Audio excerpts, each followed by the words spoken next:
keessan bakka jirtanitti nagaa isin gaafachuun barbaada.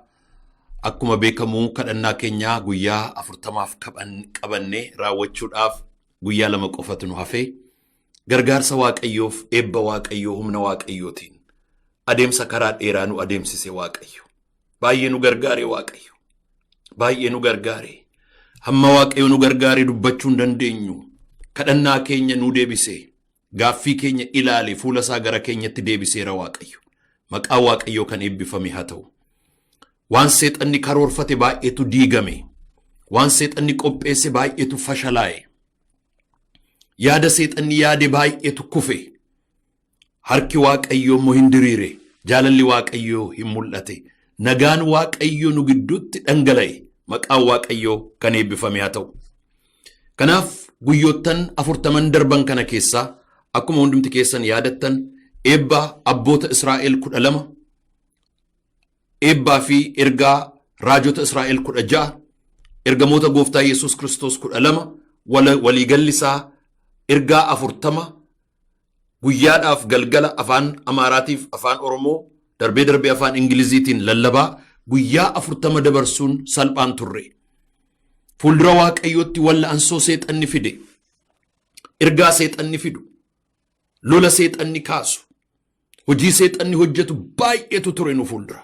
Waaqayyo garuu nu gargaaree, nu ceessisee, humna nu ta'ee, jireenya nu ta'ee, ayyaana nu ta'ee asiin nu ga'uu isaatiif Waaqayyoon guddisnee galateeffanna.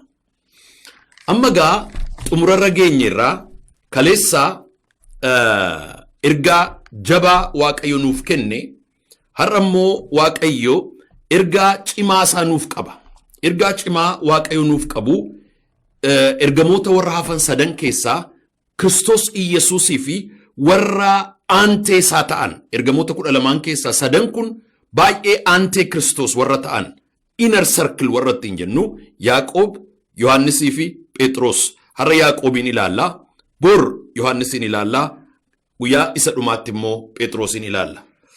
Jireenya Yaaqoob kana yeroo ilaallu Yaaqoob ergamoota 12 keessaa ambaasaadara ayyaana Waaqayyooti. The grace of God. Ambaasaadara yookiin immoo mallattoo ergamaa barsiisaa falmataa ayyaana Waaqayyooti. Jireenya Yaaqoob yeroo ilaallu ayyaana Waaqayyoo irratti ilaalla. Bara kana Waaqayyoon kanan kadhadhu keessaa inni guddaan jireenya ayyaanaa Waaqayyo akka inni nuuf kennudha. Jireenya ayyaanaa. Egaa waa'een ayyaanaa kuni aadaadhaa fi duudhaa ilaalchaa fi aadaa uummata Oromoo keessatti iddoo guddaa akka inni qabu beekamaadha. Aadaa keenya keessatti illee safuu keenya keessatti, naamusa keenya keessatti, jireenya keenya keessatti, deddeebii keenya keessatti waa'een ayyaana Waaqayyoo iddoo guddaa isaa qaba. Dubbii Waaqayyoo irratti immoo iddoo handhuura ta'e, iddoo giddugaleessa kan qabatee jiru fayyuu ilmaan namootaatiif, jiraachuu ilmaan namootaatiif, moo'uu ilmaan namootaatiif illee iddoo olaanaa isaatii fi iddoo giddugaleessa ta'e kan qabatee jiru waa'ee ayyaana Waaqayyoo kana. The grace of God isa jenna. Waa'ee ayyaana Waaqayyoo kana gaa yeroo ilaallu jireenya ergamoota 12 keessaa waa'ee ayyaana Waaqayyootti iddoo addaa kan qabatee jiru Yaaqoobi. Har'a ayyaanni Waaqayyoo jireenya keenya keessatti socho'uu jalqaba. Ergaa kana itti siqaa gaarii godhaati dhaggeeffadha. Ergaan ayyaana Waaqayyoo, hafuurri Waaqayyoo ayyaana Waaqayyoo jireenya keenya keessatti sochoosuu jalqaba. Ayyaanni Waaqayyoo hir'uu namaa guuta. Qaawwaa namaa duucha. Gaaffii namaa deebisaa, hidhaa namaa hiikaa, cufamaa balbala namaa bana, diina namaa nama duraa lola. Ayyaanni Waaqayyoo jireenya namootaatiif waan hundumaatiif deebiidha. Maqaan Waaqayyoo kan eebbifame haa ta'u. Namoota macaafa qulqulluu kanarra jiran eenyummaa isaanii kan ijaare, jireenya isaanii kan fiixaan baase, mul'ata isaanii kan galmaan ga'e ayyaana Waaqayyooti. Ayyaanni Waaqayyoo warra macaafa barreessan gargaareera. Warra dinqii hojjetan gargaareera. Warra afaan leencaa cufan, warra abidda qabbaneessan, warra daannoo mana hidhaa galagalchan, warra awwaala galagalchanii ka'an ayyaana Waaqayyootu gargaare. Abrahaamii kaasee hamma ergamoota gooftaa Yesuus Kiristoositti kan hojii kana hojjete hundumtuu ayyaana Waaqayyooti. Har'a misraachoon siif qaba. Ayyaanni sun jireenya kootiif jireenya kee keessatti hojjechuudhaaf har'a qophaa'ee dhufeera. Maqaan Waaqayyoo haa eebbifamu. Ergaa kana qalbeeffadhu dhaga'i. Ayyaanni Waaqayyoo waan ati hin dandeenye si dandeessisa. Waan ati hin beekne si barsiisa. Waan ati hin qabne si dhaalchisa. Ayyaanni Waaqayyoo iddoo siif hin malleef siif hin ginne irratti geessee si kaa'a. Ayyaanni Waaqayyoo hir'uu kee guuta. Dadhabbii kee jabeessa. Wallaalummaa kee barsiisa. Cubbuu kee dhiqee qulqulleessa. Ayyaanni Waaqayyoo cubbamoota gidduudhaa waamee si fayyisa. Ayyaanni Waaqayyoo jireenya mootummaa Waaqayyoo si dhaalchisa. Ayyaanni Waaqayyoo dukkanaa gara ifaatti si tarkaanfachiisa. Wangeela jechuun hojii ayyaana Waaqayyoo jechuudha.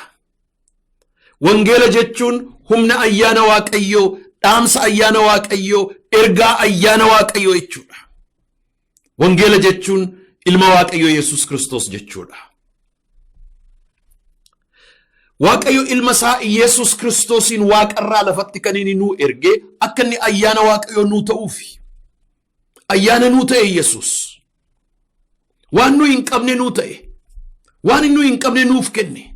Waan nu hin beekne nu barsiise. Dukkana keenya ibse, wallaalummaa keenya jijjiire. Ayyaanni Waaqayyoo har'a seenaa keenya keessa gala. Ayyaanni Waaqayyoo har'a dukkana keenya keessa gala. Ayyaanni Waaqayyoo har'a iddoo nuuf hin malle, iddoo nuyi bitachuu hin dandeenye, iddoo nuyi bira ga'uu hin dandeenye, iddoo nuyi itti tarkaanfachuu hin dandeenye, iddoo nuyi lixuu hin dandeenye nu fuudhee lixa ayyaanni Waaqayyoo. Ayyaana Waaqayyoo. Jireenya Yaaqoob seenaa isaa waamamuu isaatii ka'ee hamma wareegamuu isaatiitti jireenya isaa keessatti hojii ayyaana Waaqayyoo argina. Mee tokko tokkoonan mallattoo ayyaana Waaqayyoo jireenya Yaaqoob keessatti ilaalla. Isa dura battala tokko fudhannee haa kadhannu. Dubbiin kee jiraataadha yaa Waaqayyoo, jiraataa nama godhaa. Dubbiin kee mul'ataadha, mul'ata namaa laata. Dubbiin kee ifaadha, dukkana namaa ibsa. Dubbiin kee qoricha dhukkuba namaa fayyisa. Har'a sabni kee haala inni keessa jiru hundumaa situ beeka. Haala adda addaa keessa jira sabni keenya. Yaa Waaqayyoo yeroo kana ayyaana qulqulluudhaaf humna qabeessa inni baatee dhufu dubbiin Waaqayyoo gara jireenya keenyaatti akka lola'uuf dhangala'u maqaa Yesuus Kiristoosiin sin kadhadha. Ana garbicha kee na gargaari. Sammuu kootiin yaadi, afaan kootiin dubbadhu. Ani gadi gadin jedhaa, ati immoo ol jedhii mul'adhu. Stuudiyoo kana keessatti yaa Waaqayyo ayyaanni kee haa guutu, ergaan kee haa dhangala'u, saba kee biras haa ga'u. Maqaa Waaqayyo Abbaa, kan Ilmaa, kan Hafuura Qulqulluu Waaqayyo tokkoon. Ameen. Jireenya Yaaqoob keessatti waa'ee ayyaana Waaqayyoo kan ilaallu Wangeela Maatiyos boqonnaa 4 irratti waamamuu isaarraa ka'eetu. Yaaqoobiin Waaqayyo kan inni waame ayyaana isaatiini.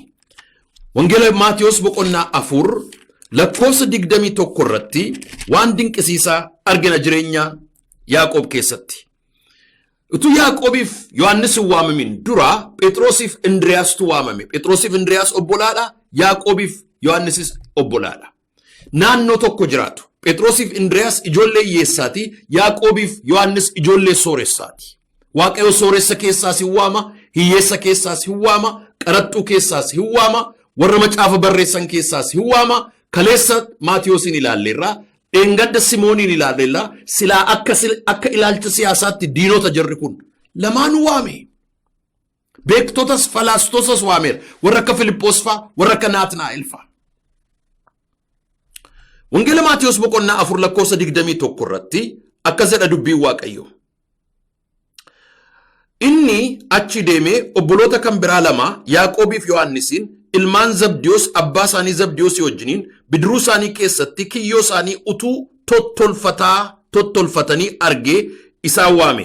Achumaanis bidiruu isaanii abbaa isaanii dhiisanii isa duukaa bu'anii. Dhiisanii.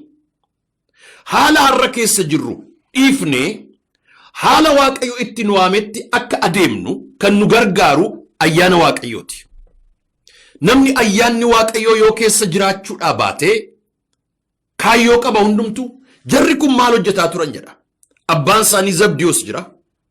Yaaqoob, Yohaannis, akka Phexrosiif akka Andriyaas miti. Jarri kun bidiruu qabu, hojjettoota qabu, almost fishing company warra qabanidha jarri kun. Maal godhaa jiru? Kiyyoo isaanii tottolfataa jiru. Maaliif? Hamma tokko qabanii erga achi kaanii booddee moor qabuudhaaf, itti dabalachuudhaaf, itti bal'ifachuudhaaf, itti tarkaanfachuudhaaf karoorfatanii qophaa'anii kiyyoo isaanii utuu tottolfataa jiranii Yesus Kristos jireenya isaanii keessa lixeetu kottaa na duukaa bu'aa jedheen. Yeroo kanatti kiyyoo lafa kaa'anii, bidiruus lafa kaa'anii, abbaa isaaniis dhiisanii duukaa bu'anidha. Dhiisanii duukaa bu'anidha. Akka nuyi karoora keenya, kaayyoo keenya, karaa keenya, imala keenya, abjuu keenya, qophee keenya, ishee xinnoo harkaan tottolfannu dhiifnee ilma Waaqayyoo Yesus Kristos duukaa akka buunu kan nu gargaaru ayyaana Waaqayyooti. Waan hundumaa dhiifne akka nuyi ilma Waaqayyoo Yesus Kristos duukaa buunu. Namoonni baay'ee wanti kun gowwummaadhaa jedhu, pheenxummaadhaa jedhu, wallaalummaadhaa jedhu, doofummaadhaa jedhu, joortummaadhaa jedhu, hin beekan itti fakkaateetu. Yesus Kristos duukaa bu'ee namni kasaaru hin jiru. Yesus Kristos duukaa bu'ee namni gabroomu hin jiru. Yesus Kristos duukaa bu'ee namni yaadda'u hin jiru. Yesus Kristos duukaa bu'ee namni dukkanaa itti dukkanaa'u hin jiru. Yesus Kristos duukaa bu'ee namni booddeetti hafu hin jiru. Namni Yesus Kristos duukaa bu'ee booddeensaa, egereensaa, dhumnisaa eebba waan ta'eef. Har'a yoo wal bira qaban Yesus duukaa bu'uun hiyyuma, kiyyoo tottolfachuun sooruma. Yesus duukaa deemuun gowwummaa, bidiruu, abbaa, maatii, biizinasii sana geggeeffachuun abshaalummaa. Har'a ija fooniitiin akka kana fakkaata. Ija fooniitiin Yesus duukaa murteeffachuun hin danda'amu. Ija fooniitiin maalii ati halkanii guyyaa maa lallabdaa? Maa kadhattaa? Maa wangeela dubbiftaa? Pheenxummaa baay'iftaa? Wangeela baay'iftaa? Amantii baay'iftaa? Tsoomii baay'iftaa? Yesus jechuu baay'iftaa? Lallaba baay'iftaa? Warri jedhan gowwummaadha kuni. Maalire? Teknooloojiin guddateera, addunyaan guddateera, qabeenyi guddateera, hojiin guddateera, barnoonni guddateera, ammayyummaan guddateera. Isa duukaa bu'i. Siyaasni bal'ateera, dinagdeen bal'ateera, abshaalummaan bal'ateera. Isa duukaa fiigiisiin jedhu. Isatti fakkaata namootatti abshaalummaaf gowwummaan. Jireenyi garuu waan hundumaa dhiisanii Yesus Kristosiin dura buusudha. Yesus erga dura bu'ee booddee inni kaan iddoo isaa qabata. Kan kana nama dandeessisu ayyaana Waaqayyooti. Attamittiin amanan Yesuusin ayyaana Waaqayyooti. Attamittiin amante Yesuusin ayyaana Waaqayyooti. Amantiini kennaa ayyaanni Waaqayyo nu keessatti hojjetudha. Namni dandeettii isaatiin hin amanu, namni sammuu isaatiin hin amanu, namni beekuma isaatiin hin amanu, namni ilaalcha isaatiin hin amanu, amantiitti akka gallu, Yesuusin akka amannu, jireenya keenya Yesuusitti akka laadhannu kan nu gargaaru ayyaanaaf, hafuuraaf dibata Waaqayyooti. Haleluuyaa. Kan nu gargaaru ayyaana Waaqayyooti. Akka nuyi Waaqayyotti amannu kan nu gargaaru ayyaana Waaqayyooti. Akka nuyi Yesus Kristositti jireenya keenya laannu kan nu gargaaru ayyaana Waaqayyooti. Ayyaana isaatiif safu. Ija keenya bane. Ija keenya bane, gurra keenya bane. Akka nuyi wangeela dhageenyuuf gurra garaa keenya bane. Akka nuyi Yesuusin arginuuf ija keenya bane. Akka nuyi isa amannuuf garaa keenya bane. Akka nuyi isa qalbeeffannuuf hafuura keenya bane. Namni yoo alaa Yesuus banee ol lixe malee keessaan namni garaasaa Yesuusiif banuu hin danda'u. It's impossible. Yoo ayyaanni Waaqayyoo alaa qulfii garaa keenya banee ollite malee namni Yesuusin jireenya isaa banee ollit ittiin jechuu hin danda'u. Hin beeknu ka.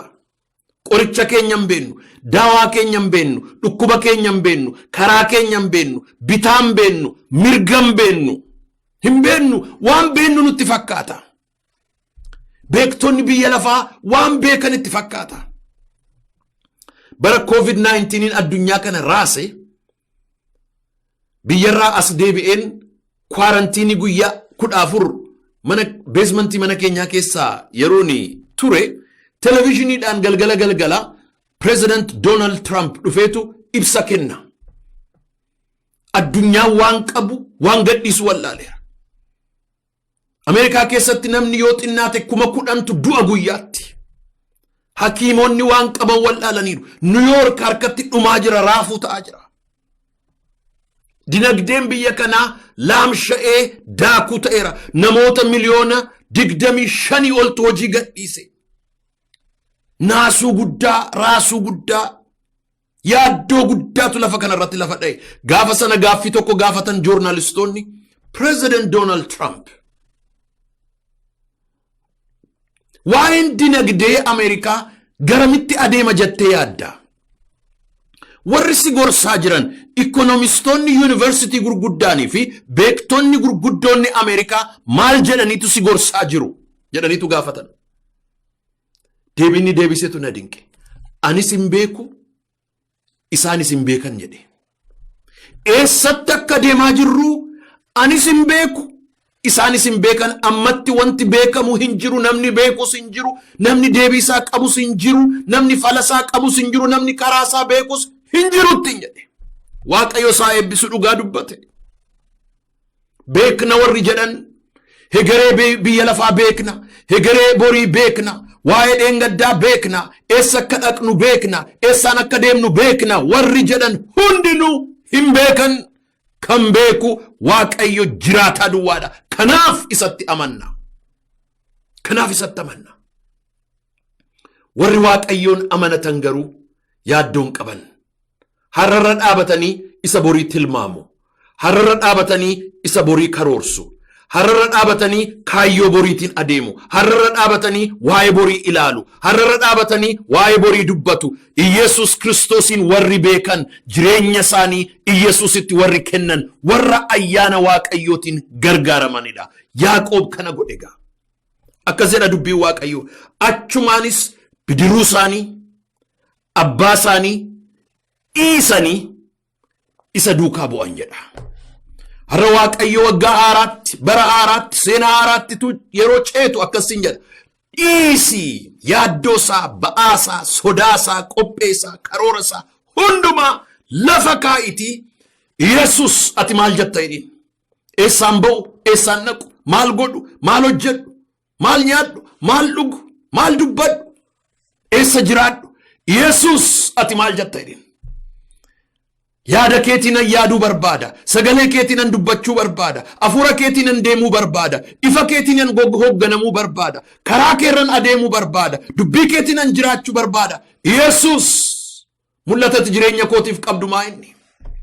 Yesus karaatti irra na bobbaastu maa inni? Yesus hojiitti naaf qabdu maa inni? Sitti ma innu gadi na deemtu ol malee. Bu'aatti na deemtu olaantummaatti malee, ulfinatti malee. Maqaan Waaqayyoo kan eebbifame haa ta'u. Mallattoon ayyaana Waaqayyoo inni tokkoffaan egaa jireenya Yaaqoob keessatti waamicha isaatiin mul'ate. Inni lammaffaan mallattoon eebba Waaqayyoo jireenya Yaaqoob irratti mul'ise. Inni lammaffaan wangeela Maatiyos boqonnaa 17 irrattis, wangeela Maarqos boqonnaa 9 irrattis jira. Isa kan Maarqos ituun dubbiseetu natti tola. Maarqos boqonnaa 9 irratti Iyesus Kiristoos ergamoota isaa keessaa haleluuyaa ola deemaa jirta siin jedha Yesus. Ayyaanni koo ol malee gad sin deebisu. Ayyaanni koo asii ol malee asii gad sin adeemsisu. Ulfinatti malee dhiphinatti sin geessu siin jedha. Haleluuyaa. Wangeela Maarqos boqonnaa 9 lakkoofsa 1-2 irratti akkas jedha. Kana booddee Yesus dhuguman isinitti hima. Namoota as lakkoofsa 2 guyyaa ja'a booddees Yesus Phexrosiif Yaaqoobiin Yohannisiin fudhatee ol gara gaara dheeraa tokkotti kophaatti isaan baase. Inni bifa ulfina isaatiin isaanitti mul'ate. Uffanni isaas miiccituun lafarraa akkas calaqqisiisu akka hin dandeenyetti adii calaqqisaa ta'e. Eeliyaasiif Museen achitti isaanitti mul'atanii Yesuusii wajjiniin dubbachaa turani. Phexros gidduutti yaa barsiisaa, asitti argamuun keenya attam gaariidha. Kottaa asitti godoo sadii, tokko siif, tokko Museedhaaf, tokko Eeliyaasiif hin ijaarraa jedheetu Yesuusitti dubbateedha. Eessatti isaan fuudhee adeemeedha? Mee ilaala. Guyyaa ja'a booddee Yesus Phexrosiif Yaaqoobiin Yohannisiin fudhatee ol gara gaara dheeraa tokkotti kophaatti isaan baaseedha. Warri raajittii fi hafuuraaf dibata raajitti amantan harka keessaniif garaa keessan bakka jirtanitti ol kaafadhaati kana fudhadhaa. Akkasiin jedha, harka keen qaba, si fuudheen ba'a, sin geggeessaa, ol gara gaara ol dheeraattan si fuudhee ba'a. Achitti dhaqeen ulfina koo isa calaqqisiisaan sitti mul'isa. Yeroon Musee wajjiniin, yeroon Eeliyaasii wajjiniin dubbii Waaqayyoo dubbadhu dhageessa. Achittan ol si fuudhee adeema. The greatest glory, the greatest honor is following Jesus Christ to the top of the mountain. Mee gaarii godhaati na dhaggeeffadhaa saba Waaqayyoo. Yesus Kristos bowwaa keessaa, hallayyaa keessaa, dukkana keessaa, cubbuu keessaa, abdii kutannaa keessaa, gabrummaa keessaa, hiyyuma keessaa harka keenya qabeetu asii ol fuudheetu adeema. Eessatti? Gara gaara ol jedhaasaatti. Achitti dhaqeetu calaqqee guddaadhaan, uffata calaqqisaa guddaadhaan, balakkoonaan ulfina isaa argan. Kana duwwaa miti. Museen hin dhufe. Kana duwwaa miti. Eeliyaas hin dhufe. Kana duwwaa miti. Duumessi ulfina Waaqayyoo hin dhufe. Inni dhumaa, ulfinni ulfina caalu inni dhumaa, eebbi eebba caalu inni dhumaa, guddummaan guddummaa caalu inni dhumaa. Isa kami jettanii yoo na gaafattan, Yesus Kristos Eeliyaasiif Musee wajjiniin yeroo isaan dudubbatan dhaggeeffachuudha. Maal dudubbatan? Ani hin beeku. Maal jedhan? Ani hin beeku. Garuu waan tokko hin beeka. Wanti isaan dubbatan dubbii Waaqayyooti. The greatest glory of human life is listening to the word of God. Ulfinni ulfina caalu ilmaan namootaatiif dubbii Waaqayyoo isa qulqulluu dhaga'uudha. Ulfinni ulfina caalu, the greatest glory of humanity, the greatest privilege of a human life is listening to the spoken word of God. Yeroo dubbii Waaqayyoo Yesus dubbatu, yeroo dubbii Waaqayyoo Museen dubbatu, yeroo dubbii Waaqayyoo Eeliyaas dubbatu, gaara irratti dhaga'an. Fira koo, obboleessa koo, obboleettii koo, barri fuuldura kee jiru baratitti dubbii Waaqayyoo dhageessu dubbii namaa miti. Barati oduu namaa dhaggeeffattu, olola namaa dhaggeeffattu, soba namaa dhaggeeffattu, balaaleffannaa namaa dhaggeeffattu, bololaaf dheebuu namaa dhaggeeffattu miti. Barati dubbii Waaqayyoo isa nama fayyisu, isa nama hiiku, isa nama jijjiiru, isa bilisa nama baasu, isa nama qulqulleessu, isa cubbuu namaa ceephaa'u, kan Musee isa bilisa baasu, kan Eeliyaas isa mootota ifatu, kan Musee isa galaana gargar kutu, kan Eeliyaas isa abidda waaqarraa waamu, kan Musee isa gaararraa seera Waaqayyoo gadi fidu, kan Eeliyaas isa gaararratti raajota sobduu 400 fixu. Dubbii Waaqayyoo isa guddaa baratetti dhageessu fuuldura kee jira.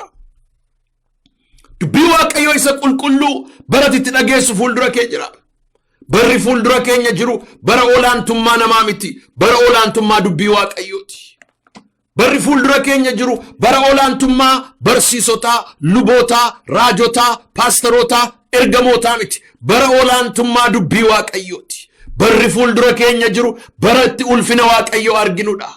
Allayyaatti deemaa jirra miti, dukkanatti deemaa jirra miti, du'atti deemaa jirra miti, boollatti deemaa jirra miti, jireenyatti deemaa jirra. Maqaan Waaqayyoo kan eebbifame haa ta'u. Jireenyatti deemaa jirra, moo'ichatti adeemaa jirra, eebbatti adeemaa jirra, ulfinatti adeemaa jirra. Yaa seexanaa dhaga'i. Sabni Waaqayyoo abdii kutattanii jirtan, boo'aa jirtan, yaadda'aa jirtan, hiraarfamaa jirtan, gidirfamaa jirtan, dhiphifamaa jirtan, aaraa jirtan, dheekkamaa jirtan, gaabbaa jirtan, ciniinnataa jirtan na dhaga'a. Oduuniif, yaaddooniif, gololliif, ololliif, sobniif, balaaleffannaan hedduun kan garaa keessaniif yaada keessan madeessu sagaleen isaa hundumtuu akka bokkaa arfaasaa shaa jedhetu caama. Dabareen kan Waaqayyooti naan jedhe. Dabareen kan lubbuuti naan jedhe. Dabareen kan dubbii Waaqayyooti naan jedha. Dabareen kan hafuura qulqulluuf kan ayyaana Waaqayyooti jedha. Ayyaanni Waaqayyoo ulfinatti nama geessa. Sadaffaa, ayyaanni Waaqayyoo amala namaa jijjiira.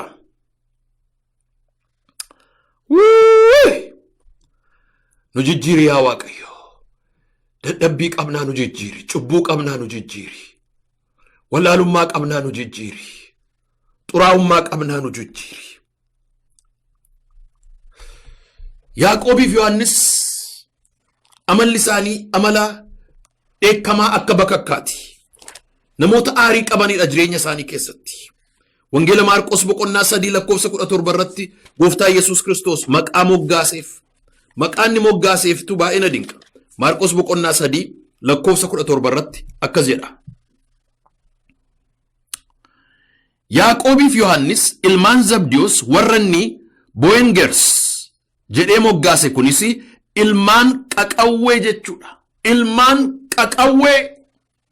Yeroo inni qaqawweessa'u hin beektu. Bakka kan akka inni qaqawweessa'u ilmaan qaqawweetti hin jedhe. Hin dheekkamu, hin faradu, balaaleffatu, hin labsu, ajjeesuudha, kutuudha, gubuudha, ciruudha, jigsuudha, diiguudha, balleessuudha, barbadeessuudha warra jedhan ture. Amala sana jijjiire Yesuus. Amala dheekkamsaa fuudhee amala araaraa godhe. Amala madeessaa fuudhee amala fayyisaa godhe. Bar tokko wangeela Luqaas boqonnaa 9 lakkoofsa 54 irratti karaa Samaariyaa Yesuus yeroo darbu abiddaaf ergamoota gadi waamnee barbadeessina jara kana jedhan. Waa'ee barbadeessuuti. Namoonni tokko tokko amalli isaanii nama wajjin walitti hin galu. Dheekkamsaan beekamu. Lafti isaan jiran lolaa, lafti isaan jiran jibbaa, lafti isaan jiran diigamsaa, lafti isaan jiran dheekkamsaa, lafti isaan jiran balaaleffannaadha. Yesuus fuudheetu Yaaqoobiin ayyaana isaatiin as dibee, achi dibee, as miidhessee, as kuulee, achi kuulee, babbareechee Yesuus Kiristoos maal isaan godhee? Namoota ayyaanaa, qoricha, namoota fayyinaa isaan godhee. Maqaan Waaqayyoo kan eebbifame haa ta'u. Yesuus Kiristoos amala keenya jijjiira. Keessa koo huubatu jira. Keessa koo dadhabbiitu jira. Keessa koo cubbuutu jira. Keessa koo foontu hadhaatu jira. Keessa koo dhukkubaaf qoraattiitu jira. Yaa Gooftaa na jijjiiri. Yaa Gooftaa na fayyisi. Warri jechaa jirtan waan tokkon isinitti hima. Ayyaanni Waaqayyoo amala fokkisaa, amala xuraa'aa, amala hadhaa, amala jibbisiisaa, amala dukkanaa, amala ciigaasisaa nu keessa jiru hin buqqiseetu nama haaraa nu godha. Itti kennaa. Dadhabbii keessan beektu. Cubbuu hin jijjiiramu jedhe. Foon hin mo'amu jedhe. Amala hin geeddaramu jedhe. Wallaalummaa hin adeemu jedhe. Kan nu keessa jiru yaa Waaqayyo naa jijjiiri jedhaani. Lafa dadhabbii keenyaa kan dhaabatu, dadhabbii keenya keessa keenyaa kan nu jijjiiru. Transformation of human character and human behavior kan fidu ayyaana Waaqayyooti.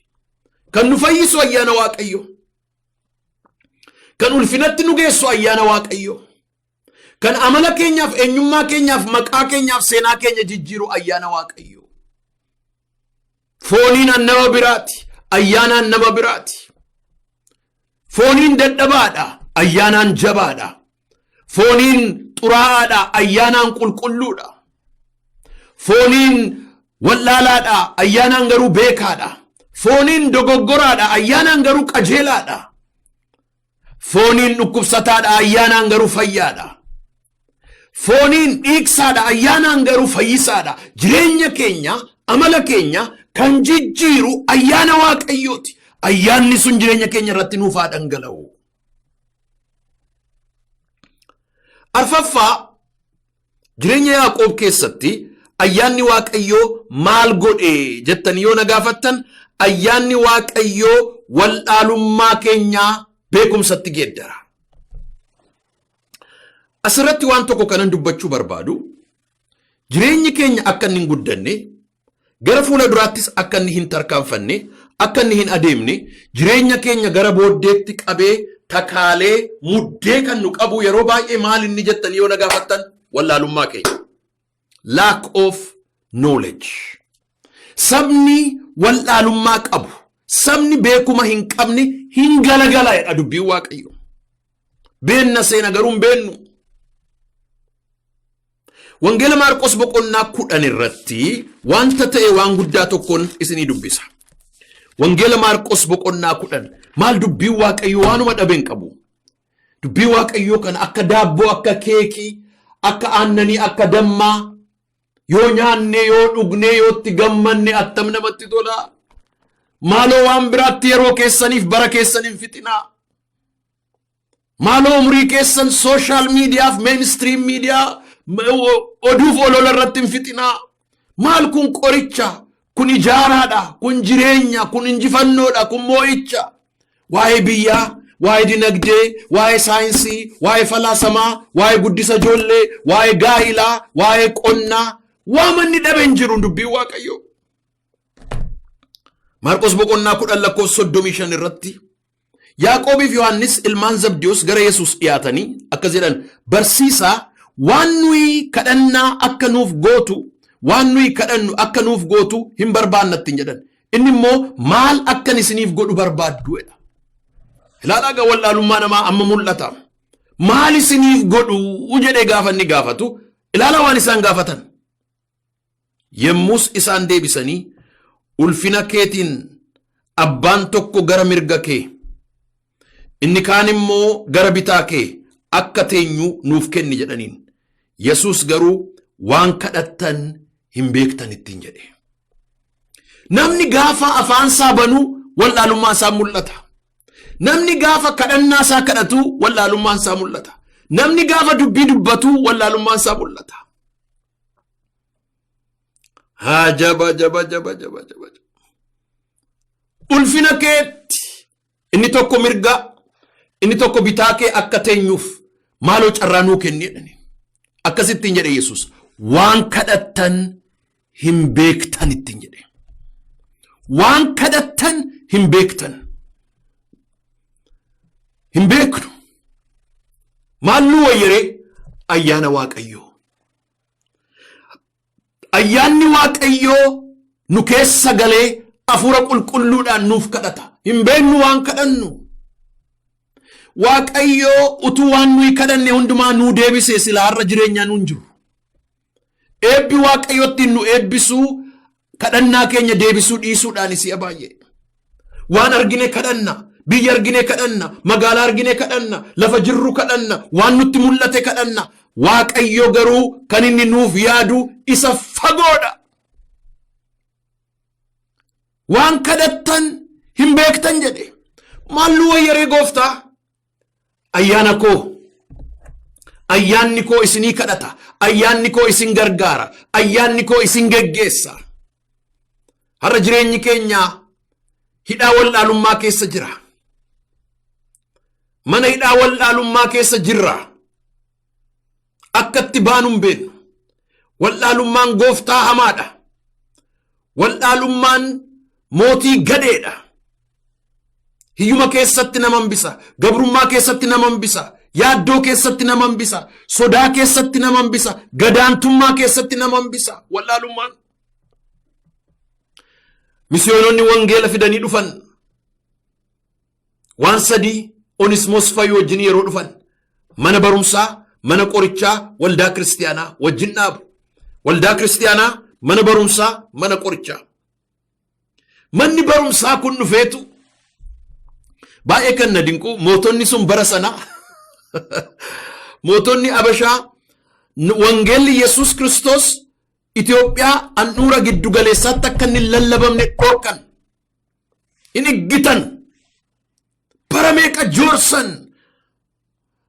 Professor Gustav Aaron macaafa isaan barreessan Evangelical Pioneers kan jedhu irratti Oromoo Expedition jedha. Expedition 1, Expedition 2, Expedition 3 maaliif si'a tokko yaalanii karaa Eertiraa dhufu, karaa Jibuutii dhufu, karaa Sudaan dhufu hindida Minilik asiin ga'a hin gowwoomsaa hin ari'aa hin gowwoomsaa hin ari'aa hin gowwoomsaa hin ari'aa baay'ee rakkate. Onismos bara Minilik wangeela fudhatee biyya keenyatti galuudhaaf dhumarratti yeroo biyyatti gashan akkasittiin jedhan akkan seenaarraa hubadhetti giddu galeessa handhuura Finfinnee Addis Ababaa gooneera. Reediyesii naannoo kiiloomeetirii 300 achi as akka lallabni isaa gaditti dhaqaa lallabaa. Baadiyyaatti qarqara biyyaatti dhaqaa lallabaa. Kanaaf wangeela fudhatanii nikaan Wallaggatti, nikaan Booranatti, Gujiitti, asii ol immoo gara kaabaa Aduwaa fa'itti, Eertiraa fa'itti daarii dhaqaniitu lallaban. Innachitti dhaqee wangeelli lallabame waldaa mana barumsaa mana qorichaa gaafa achitti dhaaban achii barateetu dacha'ee yuunivarsiitiitti dhufee gale. Yuunivarsiitii keessatti gaafa dhufee namuu beekuma qabaa. Afaan Ingilizii dubbataa macaafa dubbisaa mirga isaa gaafachuutti ka'eega. Mareet laaraashuu jedhee dhufe. Mirga isaa gaafachuutti ka'e. Isa kana macaafa isaa keessatti Professor Oyvind Eidee Religion and Revolution in Ethiopia kan jedhu barreesseera. Stavangeritti. Macaafa dinqisiisaadha. The Center and the Periphery jedha. Giddugaleessaa fi qarqararraa warra qarqararra dhufeetu warra giddu galeessaa balbala rukute. Dhageessaa mootii jedhan mirga keenya barbaanna, walqixxummaa barbaanna, bilisummaa barbaanna, birmadummaa barbaanna, afaan keenya barbaanna, waaqa keenyaaf saganna, nus nama, nus walqixxeedha, nus mirga qabna, nus abbaa biyyaati jechuutti ka'e. Maaltu kana fide? Beekumsa. Beekumsa kana maaltu fide? Wangeela. Wangeelli Yesuus Kiristoos ayyaana waan nuyi gaafannu nutti agarsiisa. Mirga keenya nutti agarsiisa. Karaa keenya nutti agarsiisa. Dheengadda luba caalaa wajjiniin nanaasa'an ture Minisootaatti. Wangeelli Yesuus Kiristoos karaa Onismos dhufee lafa keenya irratti lallabamee abboota keenya jijjiiree nuunis nu fayyisee Ameerikaa keessa nu dhangalaase fide. Awurooppaa keessa nu dhangalaase. Finfinnee keessa nu dhangalaase. Wangeelli Yesuus Kiristoos sammuu namaa banaa.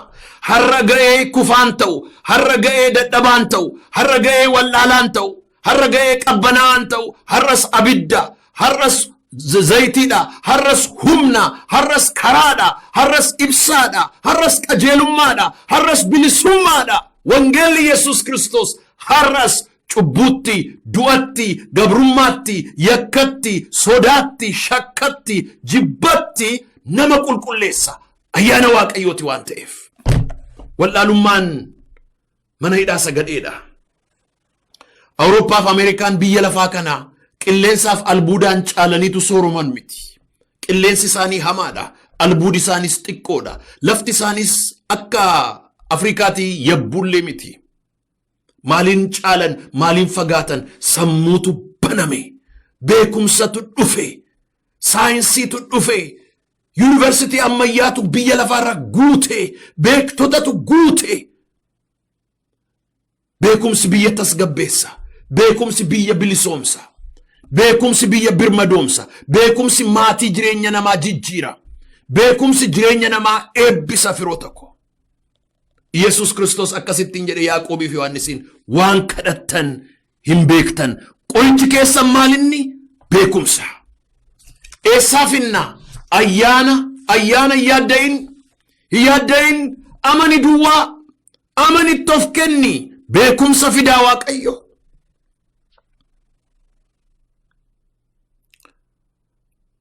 shanaffaan gara xumuraattan fidaa Yaaqoob lallabaa ayyaana Waaqayyo ta'e egaa hojii ergamootaa boqonnaa 15 irratti falammii guddaatu waldaa kiristaanaa keessatti ka'e. Phaawulos faa, Siilaas faa, Barnaabaas faa gadi ba'aniitu wangeela tamsaasan. Gaafa tamsaasan ormoonni warri ijoollee Yaaqoob irraa sanyii Israa'el irraa hin dhalanne baay'een isaanii dhufanii Yesuusitti amananii waldaatti namman. Yeroo kana ture egaa cinqii gurguddaan, rakkoo gurguddaan, gidiraa gurguddaan waldaa kiristaanaa keessatti kan inni ka'e.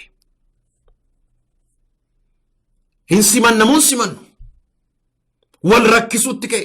Dhannan qabanne ba'a, sanyii Israa'el irraa hin dhalanne gadi ba'a.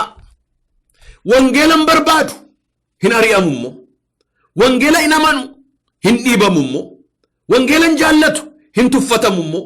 Hin rakkate ilmoon namaa, hin rakkate. Isa kaleessaatti akka hin deebineef harka seexanaarraa, harka cubbuurraa, harka biyya lafaarraa, harka dukkanaarraa, harka dhukkubaarraa, harka hiyyumaarraa Kiristoos bilisa sabaaseera. Waldaatti akka hin galleef immoo warri waldaa ulee qabataniitu gadari'u.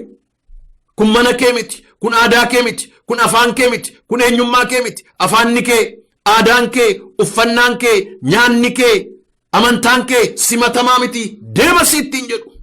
Hin rakkatan. Kanarraan kan ka'e walga'ii guddaatu waamame egaa Yerusaalemitti. The Jerusalem Council jedhama. Rakkinichi bal'inaan gamaaggamame. Rakkinichi bal'inaan xiinxalame, hubatame, dubbatame. Phaawulos faa dhiyeessan. Kanarratti gaa namni Waaqayyoo Yaaqoob ol ka'eetu dubbate. Macaafaa hojii ergamootaa boqonnaa 15 irratti isheen isinii dubbisee gara xumuraatti fida. Boqonnaa 15 lakkoofsa 13 irratti akkas jedha. Maqaan Waaqayyoo haa eebbifamu. Ol ka'e egaa namni Waaqayyoo Yaaqoob ayyaanaan guutame akkas jedhe. Isaan dubbii isaanii afaanii yommuu fixan Yaaqoob ka'ee obboloota koo na dhaggeeffadhaa jedhe. Ayyaanni Waaqayyoo furmaata fida.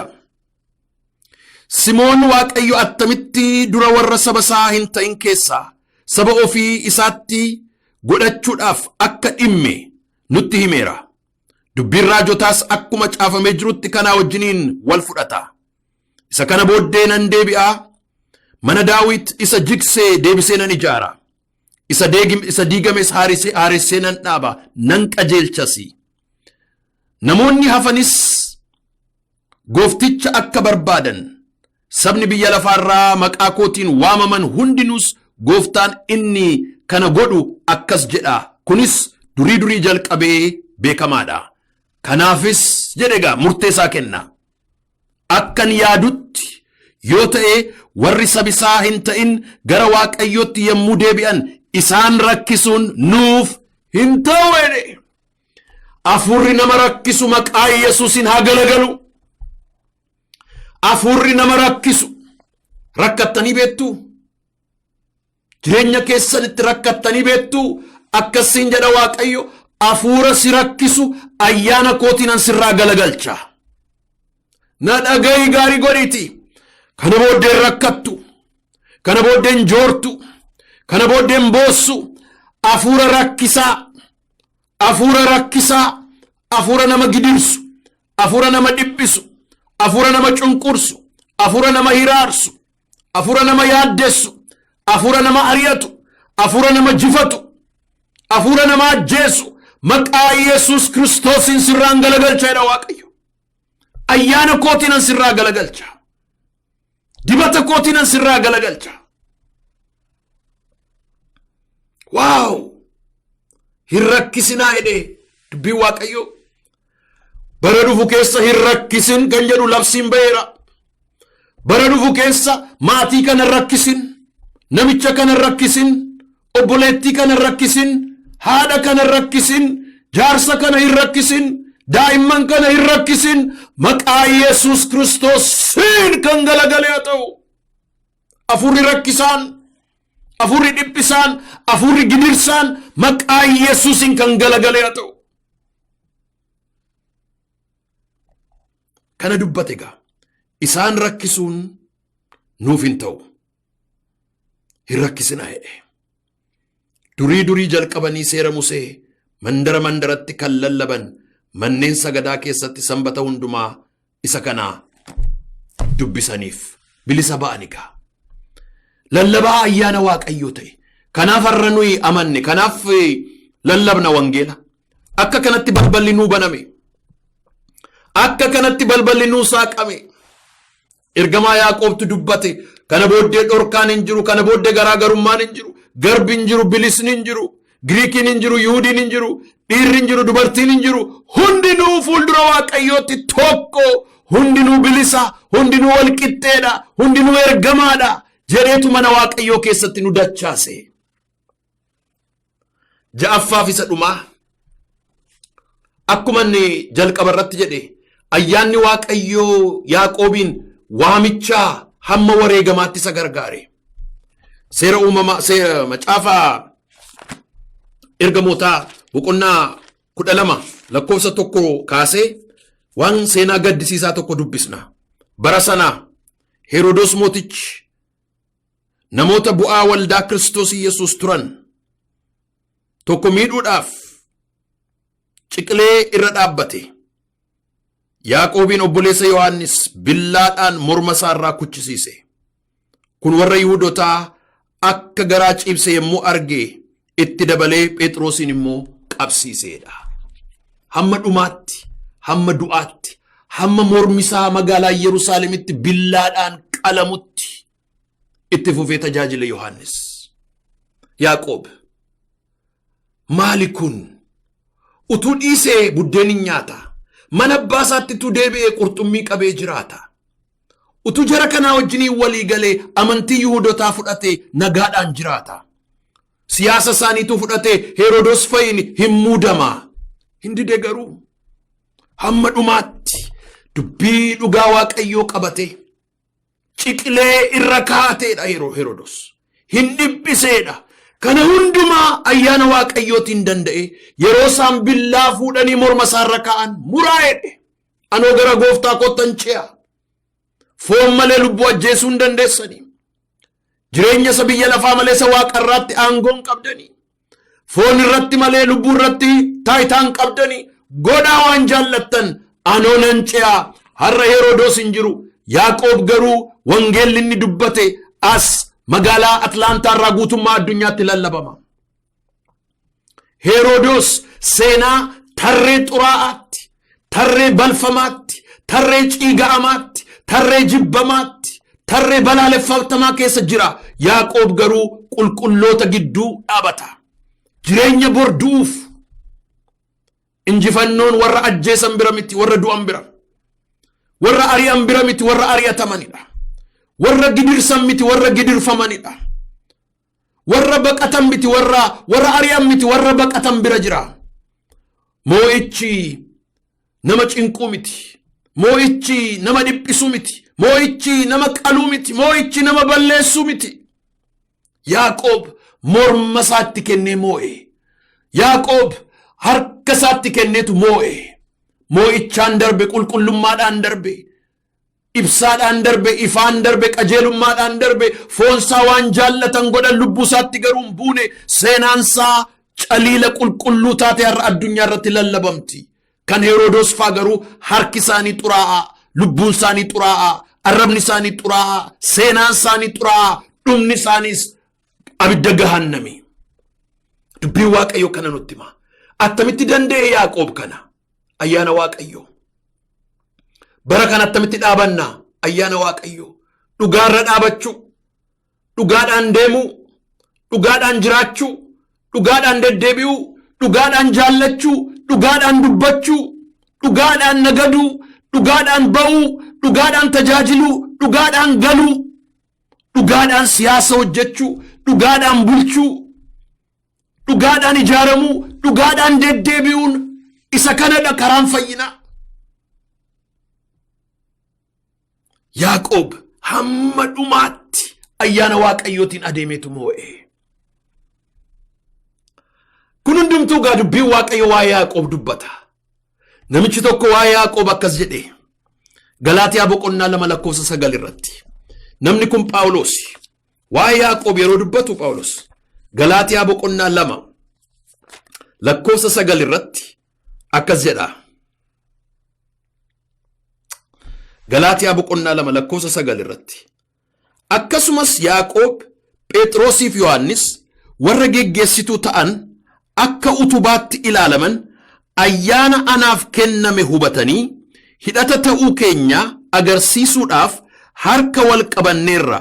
Barnaabaasiif anarra gara warra saba Waaqayyoo hin ta'in akka dhaqnu, isaanis gara warra seera dhaga'anii akka dhaqan waliif galleerra. Harka wal qabanneerra.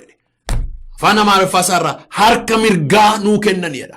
Ayyaanni Waaqayyoo gaafa sirra jiraatu namoonni ayyaana kee hubatan harka mirgaa sii kennu. Barri dhufu harka mirgaa sii kenna Waaqayyo.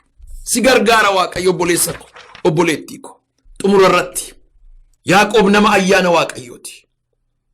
Tokkoffaa maalan jedhe? Ayyaanni Waaqayyoo dukkanaaf jireenya moofaa keessaa waamee nama baasa. Akka nu isa durii immoo dhiifnee Waaqayyoo wajjin deemnus nu gargaara. Lammaffaa ayyaanni Waaqayyoo gara gaaraatti ol nama baasa. Ulfinatti ol nama baasa. Ulfinni ulfina caalu sagalee Waaqayyoo gurraan dhaga'uudha. Sadaffaa ayyaanni Waaqayyoo amala namaa geeddara. Isa dheekkamaa ta'e, isa jibbaa ta'e, isa aaraa ta'e, isa fincilaa ta'e, isa balleessaa ta'e, isa barbadeessaa ta'e fuudheetu ayyaana isaatiin sukkuumee nama araaraa, nama nagaa, nama qajeelummaa, nama eebbaa nama godha. Arfaffaa irratti ayyaanni Waaqayyoo waldhaalummaa beekumsatti geeddara. Waldhaalota beektota godha. Dadhaboota jaboo godha. Karaa nu hin beekne nutti agarsiisa. Beekuma nu hin qabne nuuf kenna. Beektota nu godha. Sammuu keenya bana. Kadhadhu naan jedha Hafuurri Qulqulluun guutummaa Oromiyaa irratti maqaa Yesuus Kiristoosiin sammuun dhaloota kanaa kan baname haa ta'u. Beekumaan, ogummaadhaan, dandeettiidhaan, barsiisaan, falaasamaan, ogummaadhaan kan baname haa ta'u. Maqaa Yesuus Kiristoosiin sammuun dhaloota kanaa kan baname haa ta'u. Ayyaanni Waaqayyoo